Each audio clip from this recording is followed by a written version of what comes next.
Hello दोस्तों, welcome to sleepy classes. दोस्तों, daily newspaper discussion through MCQ के अंदर जैसा कि आपको पता है हम इंपॉर्टेंट टॉपिक उठाते हैं हर रोज, उनको समझते हैं, एमसीक्यू भी डिस्कस करते हैं क्योंकि एमसीक्यू को सॉल्व करना जरूरी है अगर हमें प्रीलिम देना है।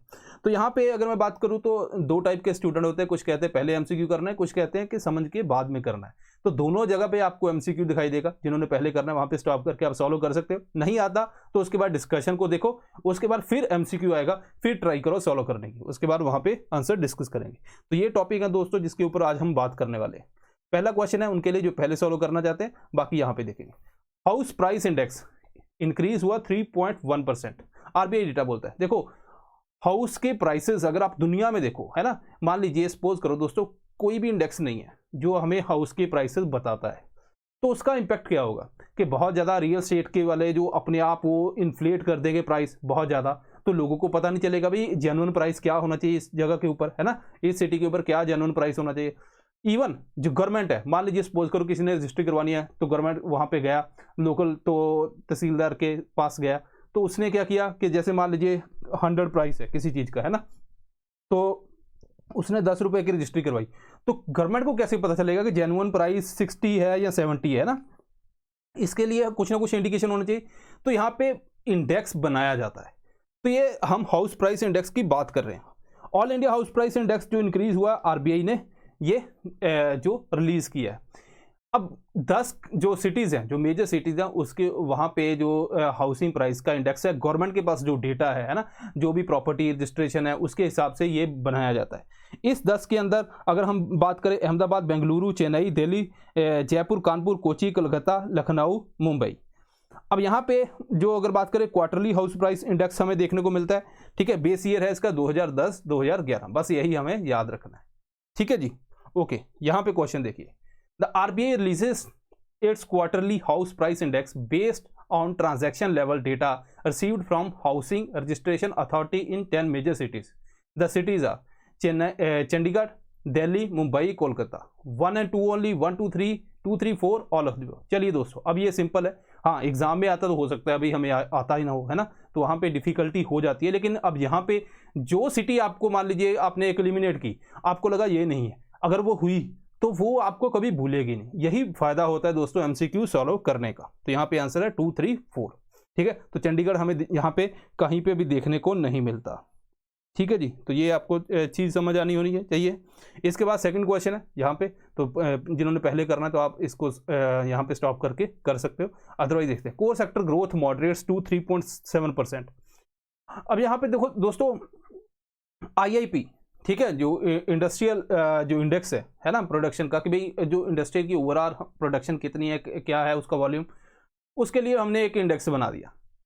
अब उसके अंदर जो मान लीजिए अगर IIP 100 है, उसके अंदर अराउंड 40% जो शेयर है वो है कोर सेक्टर का। कोर सेक्टर इसलिए नाम दिया जाता है कि भाई ये सेक्टर ऐसे सेक्टर हैं जिनकी वजह से हमारी इंडस्ट्री कंट्री चलती है। अगर हम यहाँ पे देखें, जैसे कोल है, कोल से भाई इलेक्ट्रिसिटी है ना, अगर कोल ना हो तो फिर काम खत्म। क्रूड ऑयल्स आप देखो कितना मेजर इंपॉर्टेंट कंट्रीब्यूटर है अपनी इकोनॉमी का, कितनी चीज़ें उसके ऊपर डिपेंडेंट है। Natural gas, refinery products, fertiliser, है ना, पूरा agriculture sector, steel, cement, electricity. तो ये मेजर कोर सेक्टर हैं जहाँ पे जो जिनकी जो कंट्रीब्यूशन है, जिनका जो अगर मैं बोलूँ कि 40% उसके अंदर अराउंड आती है IIP के अंदर। अब इस 40% का, है ना, कितना ज़्यादा मान लीजिए कितनी वेटेज है, ये इस 40% का है। ठीक है, इसके हिसाब से कौन से सेक्टर को कितनी इस इंडेक्स के अंदर वेटेज दी गई है। ठीक है दोस्तों, अब यहाँ पे बात करते हैं तो यहाँ पे बोला गया all 8 core infrastructure sector surpassed pre pandemic production. उससे तो ज़्यादा ही है, लेकिन हालांकि स्लो डाउन हुई है। लेकिन खैर हमें ये नहीं याद करना है कि कितनी बड़ी है कितनी डिक्रीज हुई है, क्योंकि ये टाइम टू टाइम चेंज करती रहती है। ठीक है, तो यहाँ पे आपको उसके ऊपर नहीं जाना। हाँ, इतना याद रखना है कि 40.27 मतलब अराउंड 40% है जो इसकी कॉन्ट्रीब्यूशन है। इंडेक्स ऑफ इंडस्ट्रियल प्रोडक्शन की बात करें तो ये मैंने ऑलरेडी बता दिया, NSO, ministry of statistics and programme implementation, है ना, मॉस्पी जिसको बोलते हैं शॉर्ट में, तो वो इसको रिलीज करती है। बेस ईयर है 2011-12 का। इसके अंदर अगर ब्रॉड सेक्टर, दो टाइप से इसकी क्लासिफिकेशन करते हैं। Broad sector mining, manufacturing, electricity, यहाँ पे मैन्युफैक्चरिंग को काफ़ी ज़्यादा वेटेज मिलती है। यूज बेस्ड है ना, basic goods, capital goods, intermediate good, ऐसे दो टाइप से आप क्लासिफिकेशन कर सकते हो इसकी ओवरऑल। अब यहाँ पे आपको क्या ध्यान रखना है कि जो कोर सेक्टर है इसके ऊपर क्वेश्चन बहुत इंपॉर्टेंट है। इसके अंदर सबसे ज़्यादा किसको वेटेज मिलती है? अगर मैं बात करूँ यहाँ पे तो रिफाइनरी प्रोडक्ट 28 है ना, तो परसेंट अराउंड रिफाइनरी प्रोडक्ट को मिलती है। देन अपना आता है दोस्तों यहाँ पे 17 स्टील, सॉरी यहाँ पे इलेक्ट्रिसिटी, देन स्टील, ठीक है जी। इसके अलावा अगर 17 से कंपेयर करूँ तो कोल आ गया अपना, देन अपना आ गया दोस्तों क्रूड, ठीक है जी। उसके बाद मैं बात करूँ तो यहाँ पे अपना आ गया नेचुरल गैस, देन सीमेंट, उसके बाद फर्टिलाइज़र, ठीक है जी। तो आप देख लेना एक बार कहीं कोई गलती तो नहीं हुई। आई गेस के ठीक है। सबसे ज़्यादा 28% इसको रिफाइनरी को, नंबर 2 अगर मैं बात करूँ 19 है, नंबर 3 17 है, ठीक है, नंबर 4 10 है, नंबर 5 8 है, नंबर 6 की बात करूँ तो 6 है, नंबर 7 जो है 5 है, नंबर 8 जो है 2 है, ठीक है जी, है ना। तो आपको इसका ऑर्डर मेंटेन कर लेना है कि ठीक है सबसे ज़्यादा किसको है, ठीक है। यहाँ पे अगर मैं बात करूँ तो रिफाइनरी प्रोडक्ट है, उसके बाद इलेक्ट्रिसिटी है, ऐसे आपने इसका ऑर्डर बनाना है। चलिए दोस्तों क्वेश्चन देखते हैं। Arrange the following core industries in decreasing order according to their weightage in index of industrial production. Refinery product, fertiliser, crude oil, coal. 4 3 2 1 2 3 4 1 1 4 3 2 1 3 4 2। चलिए दोस्तों इसको सॉल्व करने की कोशिश करते हैं। तो आंसर है अपना 1 4 3 2। यहाँ पे आप इसको देख सकते हो। तो ये आपको पूरा याद होना चाहिए, ऐसा नहीं कि आपको 4 ही याद करने, पूरे आपने याद करने, क्योंकि ये बहुत इंपॉर्टेंट क्वेश्चन यहाँ पे बन सकता है। थर्ड क्वेश्चन है दोस्तों, उसके लिए जो पहले सॉल्व करना चाहते हैं यहाँ पे, बाकी यहाँ पे बात करते हैं। द हिंदू बोलता है GDP to grow at 8.9% in 2021-22 instead of 9.2%। अब यहाँ पे हम एस्टिमेट लगाते हैं। जैसे मान लीजिए 2016-17 के अंदर गवर्नमेंट ने एडवांस एस्टिमेशन लगाना स्टार्ट किया कि एडवांस में कि हाँ ठीक है नेक्स्ट ईयर कितना ग्रो करेगा, है ना, इस समय पे कितना ग्रो करेगा। तो अगर मैं बात करूं यहाँ पे पर्टिकुलरली लेटर से जैसे जैन के अंदर है ना, जैन 7 को फर्स्ट एडवांस एस्टिमेट आ जाता है, ठीक है दोस्तों। उसके बाद मैं फेब एंड की बात करूं तो यहाँ पे सेकेंड एडवांस एस्टिमेट आता है। फेब एंड के अंदर हम क्या करते हैं, जैसे फाइनेंशियल ईयर बात करता हूं कि अप्रैल से मार्च है ना, तो जो लास्ट ईयर होगा, ठीक है दोस्तों, अक्टूबर नवंबर दिसंबर है ना, और इस साल का जिसकी मैं बात कर रहा हूं जैन फेब मार्च है ना, तो ये क्वार्टर कौन सा होगा, क्वार्टर 3 होगा, ये क्वार्टर 4 होगा, है ना, क्योंकि वो अप्रैल से मार्च चलता है ना, तो अप्रैल से मार्च चलता है, तो जो लास्ट क्वार्टर होगा ये वाला जैन फेब मार्च होगा। तो क्वार्टर 3 को इसके अंदर जो ये लेते हैं। उसके बाद मई एंड के अंदर प्रोविजनल एस्टीमेट आता है। इसके अंदर जो डेटा है वो क्वार्टर 4 से लिया जाता है। क्वार्टर 4 क्या है हमारे पास, जन फेब मार्च, ठीक है, इस हिसाब से चलते हैं, ठीक है दोस्तों। ये आपको थोड़ा सा आइडिया होना चाहिए कि क्या क्या किसके अंदर क्या लिया जाता है। ओके, तो यहाँ पे इंडियन एक्सप्रेस, ये the Hindu plus Indian express का आर्टिकल दोनों का मिक्स है। प्रोविजनल एस्टीमेट आ गया। उसके बाद क्या करते हैं, फिर रिवाइज्ड, जो फर्स्ट रिवाइज्ड एस्टीमेट आ जाता है फिर, है ना, क्योंकि अगर मान लीजिए कोई एस्टीमेट लगाया हमने, जैसे 9.2 लगाया, अब 9.2 नहीं हुआ तो हम उसको रिवाइज करेंगे, है ना, जो एस्टीमेट को अपने, ठीक है दोस्तों। ये सब चीज़ें हम करते हैं। खैर आपको ये एडवांस एस्टीमेट कितना है कितना नहीं इसके ऊपर जाना नहीं। यहाँ पे बात करते हैं जीडीपी। जीडीपी क्या है, कोई भी मॉनेटरी वैल्यू है जो फिनिश्ड गुड है, फाइनल गुड्स एंड सर्विस जो प्रोड्यूस होती हैं with in the countries border, ठीक है, ये आपको ध्यान रखना। चाहे कोई फॉरेन कंट्री है, जैसे मान लीजिए कोई फॉरेन कंट्री है जापान की, वो फॉरेन कंट्री जापान है, तो उसकी कोई कंपनी इंडिया के अंदर जो प्रोड्यूस कर रही है वो यहाँ पे कैलकुलेट होगा। अब इसके जो जीडीपी को कैलकुलेट करने के 3 मेथड है, एक्सपेंडिचर मेथड है, इनकम मेथड है, प्रोडक्शन मेथड है, ठीक है जी। अगर मैं बात करूँ यहाँ पे दोस्तों एक्सपेंडिचर मेथड की, एक्सपेंडिचर मेथड, तो इसका फॉर्मूला क्या होता है, C plus I plus G plus export minus import, है ना। C मीन्स कंजप्शन, आप कितना कंज्यूम कर रहे हो।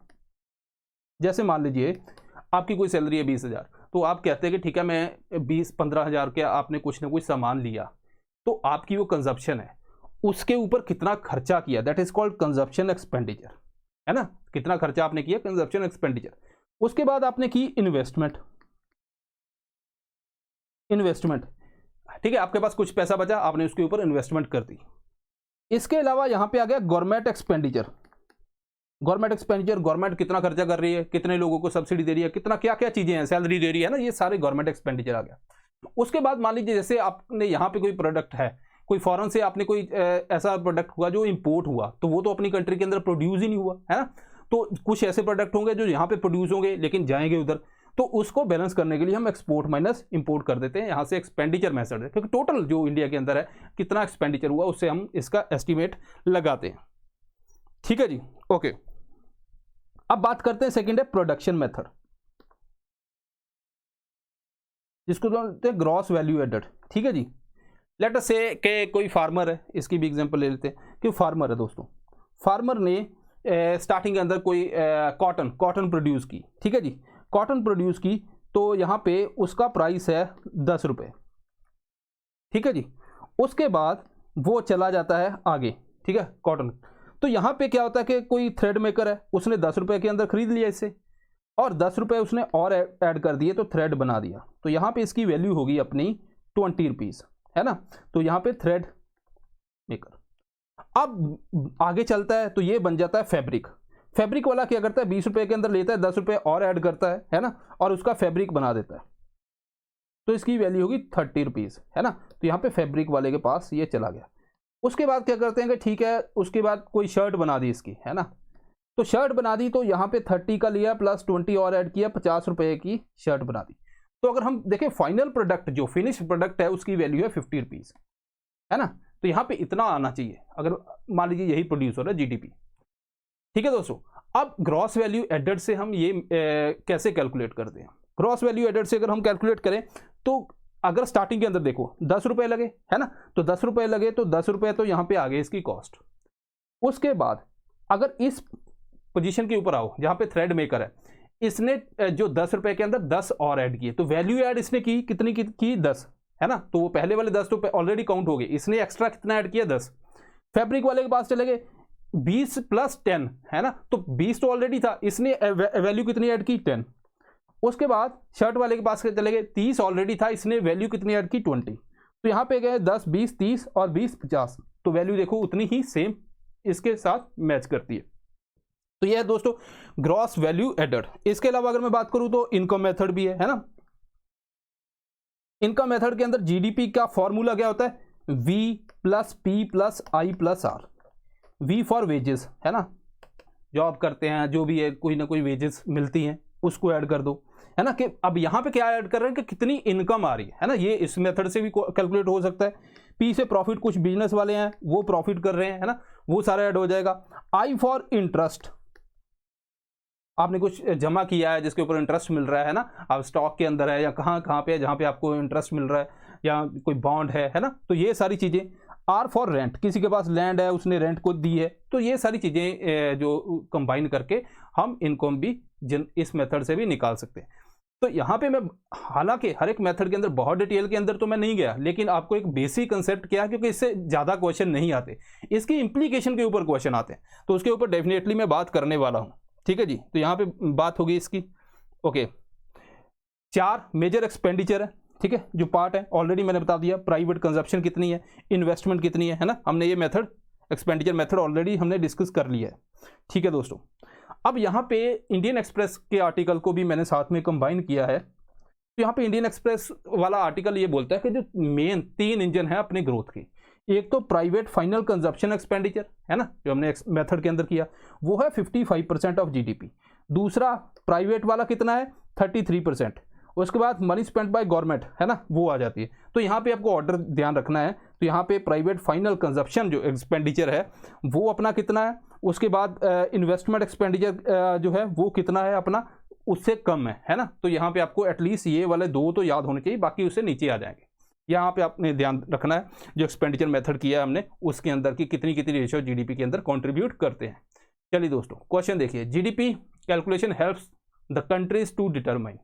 वेरी वेरी इंपॉर्टेंट क्वेश्चन, ऐसे क्वेश्चन यूपीएससी के अंदर आते हैं कि क्या आपको जीडीपी का कंसेप्ट अच्छे से समझ आया या नहीं, है ना। ऐसे क्वेश्चन ऐसा तो नहीं किताबों के अंदर आपको बहुत ज़्यादा मिलेगा, लेकिन IMF का एक आर्टिकल है उसके अंदर ये चीज़ डिस्कस की गई है, वहीं से मैंने क्वेश्चन बनाया।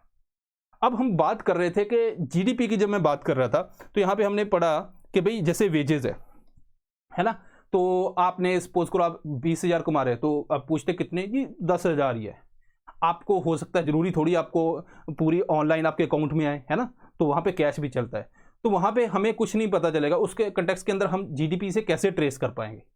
फिर अब यहाँ पे बहुत सारा जो कैश के अंदर जो फ्लो करती है करेंसी, तो वहाँ पे उसका एस्टिमेशन लगाना डिफ़िकल्ट है। इसके अलावा घर के अंदर जैसे है ना, फीमेल काम कर रही है, उसको अगर उसको वो अनपेड है तो उसका जीडीपी के अंदर कैसे कैलकुलेट करेंगे। सिमिलरली यहाँ पे जीडीपी क्या बताती है कि इकॉनमी का साइज कितना है, आपको एक इनकम बता देती है कि इतनी जनरेट हुई, है ना। तो यहाँ पे बेसिकली ग्रोथ की बात होती है ना। तो जब हम डेवलपमेंट की बात करते हैं उसकी तो नहीं बात होती कि डेवलपमेंट अगर आप जो फाइनेंशियल इंक्लूजन करो, है ना, इंक्लूसिव ग्रोथ की जब हम बात करते हैं कि गरीबों को कितना पैसा गया, है ना, उसका एस्टिमेशन यहाँ पे नहीं आता। मान लीजिए जीडीपी 10 रुपये है ना, देश के अंदर 100 लोग हैं, ठीक है जी। तो यहाँ पे अगर हम बात करें 10 लोग हैं, लेट अस से 10 लोग हैं, तो यहाँ पे पर कैपिटा अपने 10 रुपये आ गई, ठीक है जी। अब जीडीपी आपकी 150 होगी, ठीक है, तो यहाँ पे 10 लोग हैं तो पर कैपिटा अपनी 15 रुपये आ गई। लेकिन ये जो 10 लोग हैं उसके अंदर हो सकता है कि अंबानी एक हो, है ना, उसके पास जो 80 रुपये हों, और बाकी जो 9 लोग हैं उनके पास सिर्फ 20 रुपये हों, है ना, तो 2-2 रुपये उनको आते। ठीक है दोस्तों, ये चीज़ें हैं। तो यहाँ पे जो आप ऐसा नहीं बोल सकते कि इक्वली यहाँ पे इनके लिए मिला है। तो यहाँ पे डेवलपमेंट का कंसेप्ट जो जीडीपी से ज़्यादा नहीं रिलेट करते, है ना, कि गरीबों के लिए पैसा कितना फ्लो किया जीडीपी थोड़ी बताती है। सस्टेनेबल डेवलपमेंट की यहाँ पे बात हो रही है, यही बात है। उसके अंदर भी आप जैसे बहुत ज़्यादा ग्रोथ कर रहे हो, आपने इंडस्ट्री चला दी, तो इंडस्ट्री के अंदर क्या होगा, बहुत ज़्यादा पोल्यूशन भी होगा, तो वो पोल्यूशन को अकाउंट नहीं कर रहे, है ना। ऐसी बहुत सी चीज़ें हैं जिसके अंदर ये ब्लैक मनी है ना, वो सारी यहाँ पे जो हिडन रह जाती है। हालांकि गवर्नमेंट जीएसटी लेके आई कि आप रिटर्न भरो ये वो, ताकि एटलीस्ट हमें जीडीपी का साइज़ तो पता चले। इससे क्या होगा कि हमारी जीडीपी का साइज़ बड़ा हो सकता है। जब बड़ा साइज़ होगा तो हमारी एक रेपुटेशन बनेगी इंटरनेशनल लेवल के ऊपर, और यहाँ पे इन्वेस्टमेंट इंडिया के अंदर आने के ज़्यादा चांसेस हैं। रेटिंग भी जो है वो इम्प्रूव होती है कंट्री की, तो इसका बेनिफिट हो सकता है। ठीक है जी, ओके, यहाँ पे बात करते हैं। तो unpaid work performed in the home, black market activities, then size of economy, overall standard of living. 1 and 3, 2 and 3, 3 all of the. Simple question है। अब आपको, मुझे नहीं लगता यहाँ पे आपको कोई दिक्कत आनी चाहिए। ठीक है दोस्तों, थर्ड इज ओनली। ठीक है, साइज ऑफ इकोनॉमी बताती है, ब्लैक मार्केट एक्टिविटीज कितनी है इसको ट्रेस करना मुश्किल है, अनपेड वर्क इसको भी ट्रेस करना, स्टैंडर्ड ऑफ लिविंग क्या है ना, स्टैंडर्ड ऑफ लिविंग तो हेल्थ के ऊपर भी डिपेंड है ना, बाकी कितने लोगों को पैसा मिला, फाइनेंशियल इंक्लूजन कितना है, इन सभी चीज़ों के ऊपर डिपेंडेंट है। तो इसीलिए ह्यूमन डेवलपमेंट इंडेक्स जैसी चीज़ें क्रिएट की गई, ताकि इसको भी हैप्पीनेस इंडेक्स आ गया है ना, तो ये सारी चीज़ें क्रिएट की गई। फोर्थ क्वेश्चन देखिए दोस्तों, जो पहले सॉल्व करना चाहते हैं, बाकी यहाँ पे बात करें। IndiGo, SpiceJet, Air India Express join operation Ganga to bring back stranded Indians. Okay, तो रिसेंटली जैसा कि आपको पता है कि यूक्रेन और रशिया का मामला हम बार बार डिस्कस कर रहे हैं, एडिटोरियल के अंदर भी हो रहा है, इधर भी जो एमसीक्यू कंटेक्स्ट के अंदर बनते हैं वो सारे हमने 3-4 टाइप के एमसीक्यू इसके ऊपर किए। अब यहाँ पे यूक्रेन डिक्लेयर हो गया नो फ्लाई जोन। ठीक है जी, वहाँ पे आप यूक्रेन से आगे सीधा फ्लाइट लेके वहाँ पे उनको निकालना मुश्किल है। तो इसलिए जो साइड बाय साइड उसकी कंट्रीज़ हैं, है ना, वहाँ पे जितने भी लोग आ रहे हैं उनको यहाँ से हम वापस लेके आ रहे हैं, और इस ऑपरेशन को हमने नाम दिया है ऑपरेशन गंगा। ठीक है जी, तो ऐसा ना हो यूपीएससी एग्जाम में पूछे हम बोल रहे हैं गंगा को लीन करने वाला है ना, तो ये आपको थोड़ा सा ध्यान रखना है। इसीलिए यहाँ पे, क्योंकि एक इंपॉर्टेंट क्वेश्चन बन सकता है, इसीलिए जो मेजर इवैक्यूएशन प्रोग्राम है उसकी मैंने यहाँ पे डिटेल दी। ऑपरेशन सुकून, लेबनान वॉर, वहाँ से हमने इवैक्यूएट किए। ठीक है, ये आपको याद रखना है बस। ठीक है दोस्तों, operation homecoming, Libyan civil war, Maitri, Nepal earthquake के टाइम के ऊपर, operation Rahat, Yemen crisis, Vande Bharat Covid के टाइम के ऊपर, ऑपरेशन समुद्रा सेतु, ये भी कोविड टाइम के ऊपर हमने नेवल ऑपरेशन था, ऑपरेशन देवी शक्ति, ये अफगानिस्तान के ऊपर जब तालिबान ने ओवरटेक किया, इसके बाद ऑपरेशन गंगा जो यूक्रेन। तो ये आपको कुछ चीज़ें हैं जो डायरेक्ट आपको टू दी पॉइंट आनी चाहिए। यहाँ पे मैच द फॉलोइंग क्वेश्चन देखिए, ऑपरेशन गंगा यूक्रेन, ऑपरेशन देवी शक्ति मालदीव, ऑपरेशन मैत्री नेपाल, ऑपरेशन सुकून थाईलैंड। तो यहाँ पे आप इस क्वेश्चन को सॉल्व कर सकते हैं। यहाँ पे आई डोंट थिंक कि आपको अब कुछ यहाँ पे एक्सप्लेन करने की जरूरत है। फिफ्थ क्वेश्चन देखिए, उनके लिए जो पहले सॉल्व करना चाहते हैं, बाकी यहाँ पे बात करते हैं। Council of Europe suspends Russia. हालांकि ये इंडियन न्यूज़पेपर में इतना नहीं छाया, लेकिन हाँ, अगर आप वैसे रशिया यूक्रेन का क्राइसिस है ना गूगल पे टाइप करोगे, बहुत से न्यूज़पेपरों ने इसके बारे में लिखा है। ठीक है दोस्तों, council of Europe basically Russia इसका ही पार्ट था। तो यहाँ पे ये बनी जब, है ना, तो ह्यूमन राइट की कंजर्वेशन है ना, भी ह्यूमन राइट को प्रोटेक्ट करना है, उसके लिए बनाया गया। हालांकि ऐसा नहीं है कि सिर्फ यूरोपियन कंट्रीज या यूरोपियन यूनियन ही, अगर मैं बोलूँ यूरोपियन यूनियन इसका पार्ट है, इसके अलावा कोई और कंट्री पार्ट नहीं, ऐसा नहीं। ठीक है, कुल मिला के अगर मैं बात करूँ यहाँ पे दोस्तों 47 मेंबर हैं, 27 जो यूरोपियन यूनियन मेंबर इसके अंदर है। इंटर गवर्नमेंटल रीजनल ऑर्गेनाइजेशन, ये इंटर गवर्नमेंटल आपने ध्यान रखना है। यूपीएससी क्या करती है यहाँ पे नॉन गवर्नमेंटल डाल देती है, क्योंकि गवर्नमेंट ने बनाया तो है ना, इंटर गवर्नमेंटल है, ये आपको ध्यान रखना है। ऑफिशियल यूएन ऑब्जर्वर है, ठीक है, 1949 के अंदर ट्रीटी ऑफ लंदन के कंटेक्स्ट के अंदर ये बना था। ठीक है जी, तो अब इन्होंने जो रशिया को सस्पेंड कर दिया और ये बाइंडिंग नहीं है। ठीक है, हालांकि जो यूरोपियन यूनियन और इसका फ्लैग एक है, तो इसलिए उसे कंफ्यूजन रहती है, लेकिन यहाँ पे इसका आपको ध्यान रखना है ये बात। Consider the following statement in context to Council of Europe. It is a regional intergovernmental organisation which was formed to promote human right and democracy. Unlike European Union, Council of Europe cannot make binding laws. India is founding member of the organization. One only, 1, 2, 2, 3, all of the above. Simple question है, India कोई इसका member नहीं है। दूसरी बात देखो, European union और council of Europe जो है इसको काफ़ी ज़्यादा रिलीज कर देते हैं, लेकिन इसके अंदर डिस्टिंक्शन है। यूरोपियन यूनियन और इनका फ्लैग एक है, इसलिए यहाँ पे प्रॉब्लम आती है। लेकिन यहाँ पे जो काउंसिल ऑफ यूरोप है ना, वो बाइंडिंग लॉ नहीं बना सकती, ये इसके अंदर डिफरेंस है। तो यहाँ पे अपना आंसर जो है 1 और 2 is the right answer. So this is all. हम कोशिश करेंगे अलग अलग टॉपिक से अलग अलग एंगल वो डिस्कस करें मैक्सिमम एमसीक्यू के अंदर, ताकि हमारा कोई टॉपिक ऐसा छूटे ना जो यूपीएससी के लिए इंपॉर्टेंट हो। तो दिस इज ऑल, मिलते हैं next time. Thank you very much.